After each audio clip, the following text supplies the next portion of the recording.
All right, Louis and Star again here in Squad 925, our EMR unit. Coffee talk with Louis and Star. Star again, I don't think has moved, right? Good job, way to go. You are on top of it.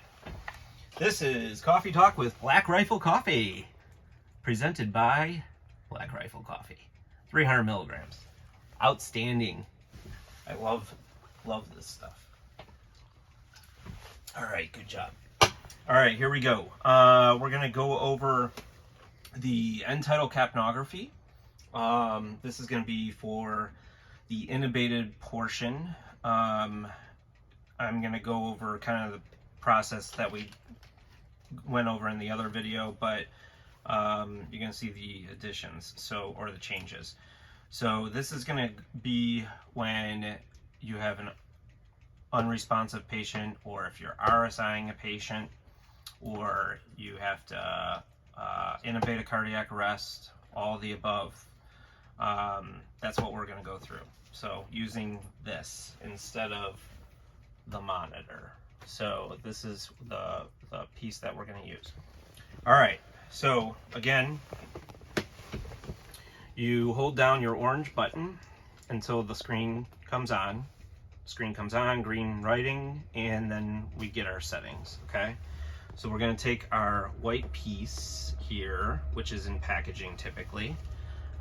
Looks like that. This is gonna be the connector, and we are going to insert it in that spot there. So the larger portion side is what we're gonna put in there. You can see the blue light is flashing, and that's saying that we don't have anything connected right now. So on this, there's a couple wedges. Just make sure that you insert it correctly, push down and twist, star head readjust. Don't worry, it's okay. So now we put it in there, we got a solid blue light, okay? So now you can see it is not coming loose. So we're gonna put that there. This is Joe Schmo over here. And then we're gonna go ahead and grab the tube, the intubation tube.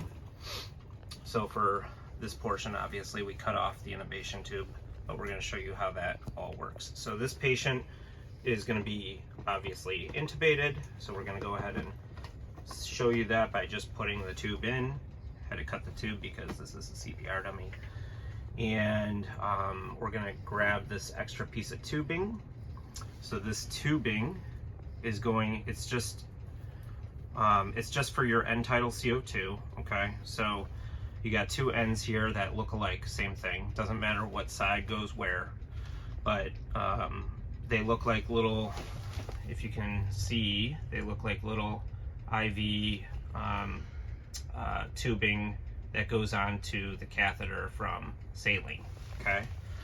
So we're gonna go ahead and hook that up to our white piece here. You just put it on and twist, pretty simple, but you make sure that it's tight so that you can get a good reading.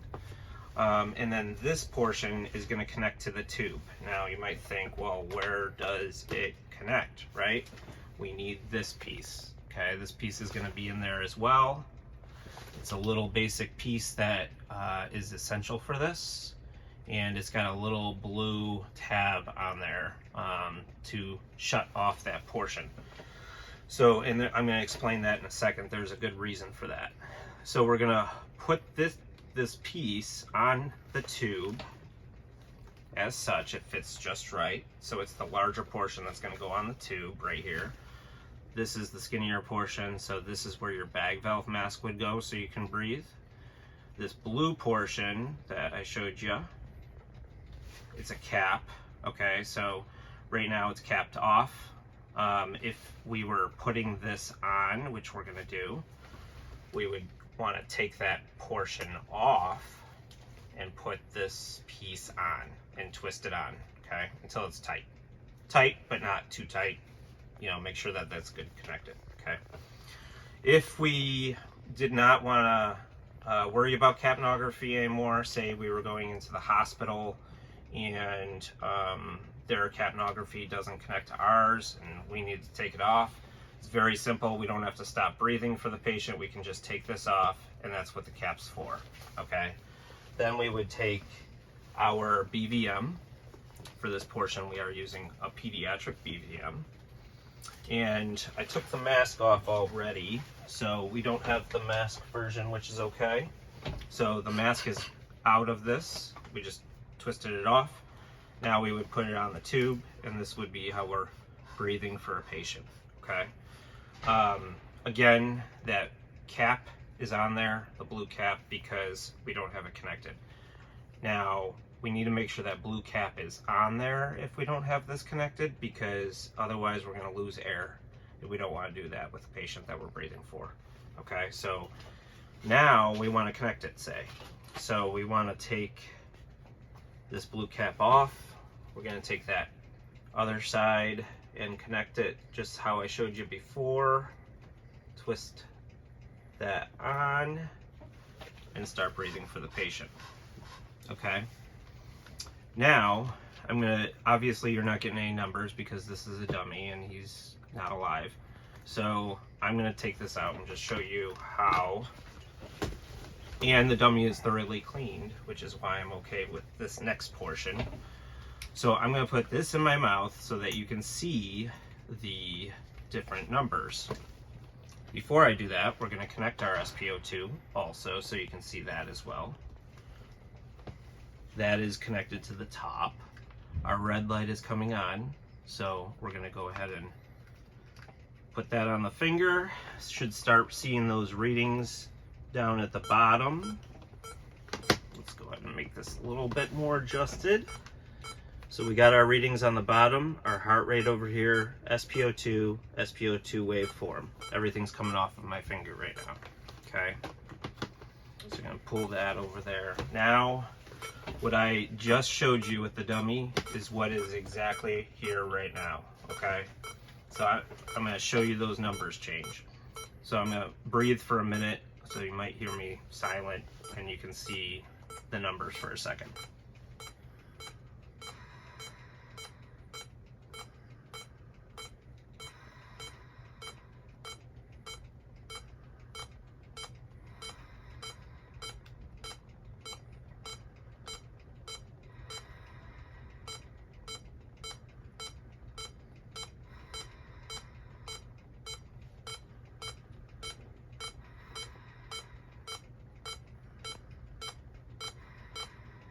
Okay, so you can see my number for my CO2 is 40, which is perfect. We want that between 35 and 45.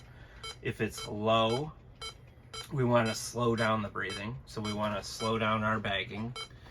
If we have a number that's higher than 45, we want to increase our bagging, okay? This number here is our respiratory rate. Obviously I'm not breathing right now, so that's why you're seeing a low number. And then this waveform right here that you saw a minute ago is the waveform that we're gonna wanna see. That means that the tube is in the right place. If we're getting a good number up here and we're getting a good waveform, that means the tube's in the right place, we're doing the right thing. So I'm gonna let you see that waveform again here.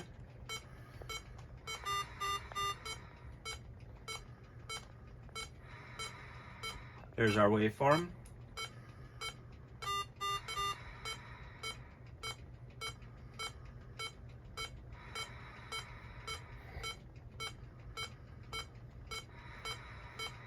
So those waves is what you would like to see. That's exactly what you would like to see. That's like perfect breathing. Those plateaus separated is what you want to see. And that's why we're getting a good number there, okay? And then your respirations again are right there. So all our numbers are looking good. If the patient is, I'm gonna turn this off for a second. If the patient is in cardiac arrest and we start breathing for them, they're gonna be in the acidotic state. That means their blood's not moving. There's no air coming in, there's no exchange. If they have increased levels of CO2, that means that there's too much going on. Their levels are going to be higher. Okay, so that range is 7.35 to 7.45. Somebody that is in cardiac arrest would be probably around 6 or 6.5, much lower than that 7.35 level.